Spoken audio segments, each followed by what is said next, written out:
Página 111. Lo correcto y lo incorrecto. El 10º paso nos dice que cuando nos equivocamos debemos admitirlo rápidamente.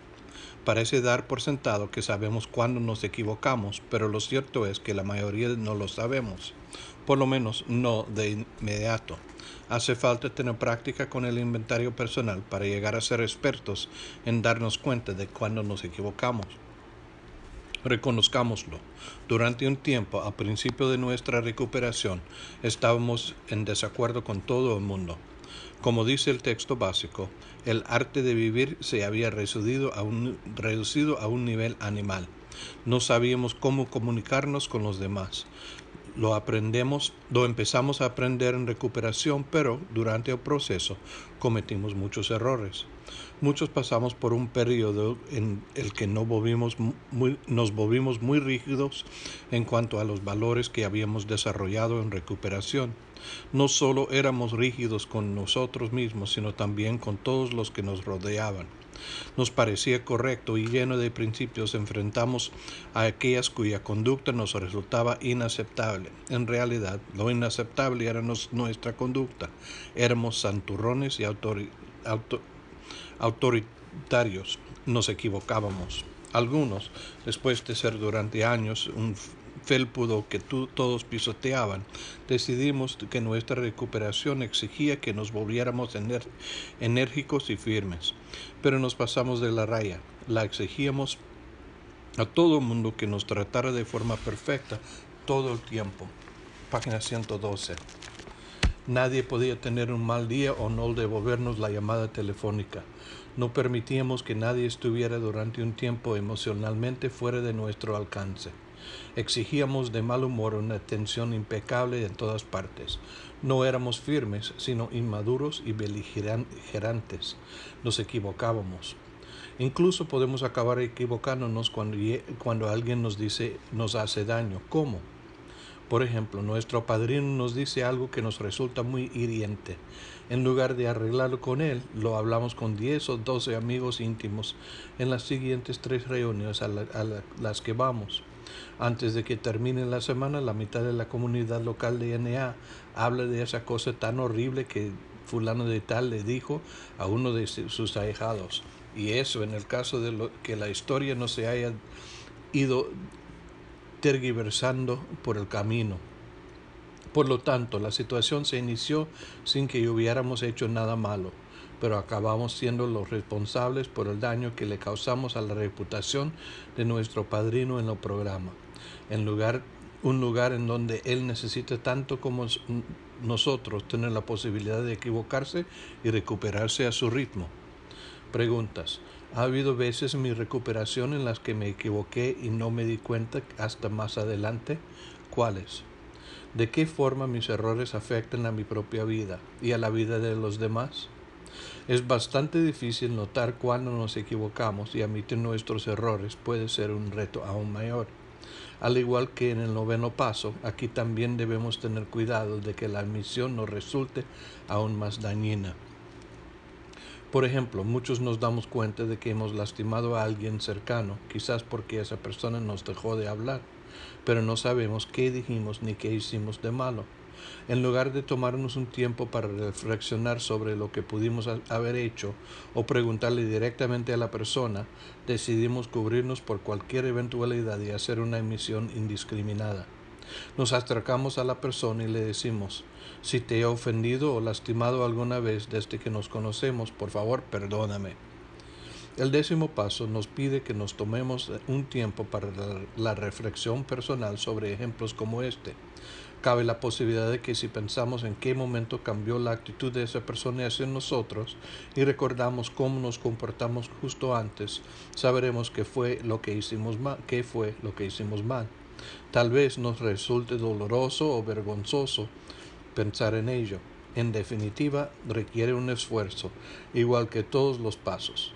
La pereza es un defecto de carácter como cualquier otro y no podemos darnos el lujo de entregarnos a él. Pero aún si estamos realmente desconcertados, si no logramos precisar qué podemos haber dicho o hecho para herir a esa persona, entonces no tiene nada de malo en que nos acerquemos y le digamos que notamos que está enojado o resentida con nosotros, que nos importa la relación con ella y queremos saber qué ha pasado. Página 113. A la mayoría nos asusta lo que nos pueden decir en una situación como esta, pero no podemos permitir que nuestro miedo nos impida practicar el 10º paso. Hay otra manera de que el hecho de admitir que nos equivocamos no sirva absolutamente para nada. Reconocer nuestro error e inmediatamente señalar que fue la otra persona la que nos obligó a actuar de esa forma. Por ejemplo, digamos que una hija se porta mal. Le gritamos y le decimos de todo. Ahora bien, cuando admitimos que nos equivocamos, explicamos qué fue su conducta lo que nos obligó a actuar así. Entonces, al justificar nuestro primer error, nos equivocamos por partida doble. El 10º paso, a diferencia del proceso del 4º al 9º, es el que nos ocupamos de acontecimientos del pasado. Está diseñado para mantenerse al día. No nos interesa que se acumulen errores sin resolver. Necesitamos hacer todo lo que podamos para estar al corriente de lo que estamos haciendo. Gran parte del trabajo consiste en hacer ajustes constantes a nuestra actitud. Si vemos que empezamos a volvernos negativos y nos quejamos todo el tiempo, podríamos dedicarnos un poco más a pensar en las cosas de las cuales estamos agradecidos. Tenemos que prestar atención a la forma en que reaccionamos cuando hacemos algo malo. Nuestro primer impulso es dar una excusa. Afirmamos que somos víctimas de la influencia negativa de alguien o de nuestra enfermedad. Pretextos aparte, somos responsables de lo que hacemos. Es muy probable que nuestros defectos de carácter hayan sido más fuertes que nosotros, pero eso no es excusa para nuestro comportamiento. Tenemos que asumir la responsabilidad y seguir dispuestos a que nuestros defectos de carácter sean eliminados. Preguntas. ¿Qué significa para mí que cuando nos equivocábamos lo admitíamos rápidamente? Ha habido veces en mi recuperación en que he empeorado determinadas situaciones por hablar antes de lo que debía o echarle a la culpa a alguien de mi comportamiento. ¿Cuáles? ¿De qué forma me ha ayudado a cambiar de comportamiento el hecho de admitir rápidamente mis errores? El 10º paso señala la necesidad de seguir haciendo el inventario personal y parece afirmar que lo hacemos únicamente para saber cuándo nos equivocamos. Para identificar los momentos en que nos equivocamos, tiene que haber otros en los que hacemos las cosas bien. Así podemos compararlos. Reconocer cuando estamos en lo cierto y establecer valores en una parte de nuestro inventario tan importante como identificar los errores. A la mayoría nos cuesta mucho el concepto de estar en lo cierto. Página 114. Pensamos en las veces en las que defendimos acaloradamente una opinión solo porque sabíamos que teníamos razón. Pero ahora, a la luz de la recuperación, llegamos a entender que pisotear a los demás en una discusión es una equivocación. O pensamos en nuestros valores personales. Sabemos que para nosotros están bien, pero que si empezamos a insistir en que los demás vivan de acuerdo a ellos, entonces ya no tenemos razón, sino que nos volvimos santurrones. ¿Cómo podemos sentirnos cómodos con el hecho de comportarnos acertadamente? Antes que nada, trabajando el 6º y 7º paso para que nuestros defectos de carácter no conviertan nuestras acciones positivas en negativas. Después debemos darnos cuenta de que tardaremos un tiempo, tendremos que hacer algunas pruebas y equivocarnos para estar completamente cómodos con nuestra nueva vida en recuperación. Pregunta. ¿Ha habido situaciones en recuperación en las cuales me he sentido incómodo por reconocer que había actuado bien? Descríbelas.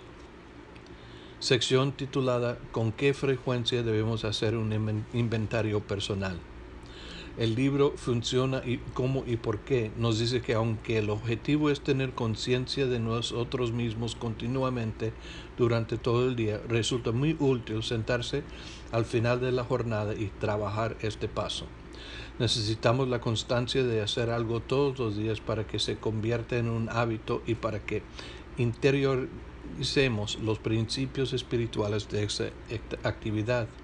A medida que nos mantenemos limpios y los días de abstinencia continua se convierten en semanas, meses y años, veremos que el inventario personal se transforma en un acto reflejo, que hacer un seguimiento de nuestro estado espiritual surge con naturalidad, sin necesidad de pensar demasiado.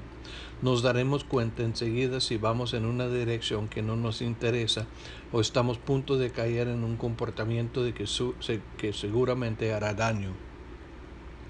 Empezamos a poder rectificar. Por lo tanto, la frecuencia con la que se debe hacer formalmente el inventario personal podría depender de nuestra experiencia de recuperación.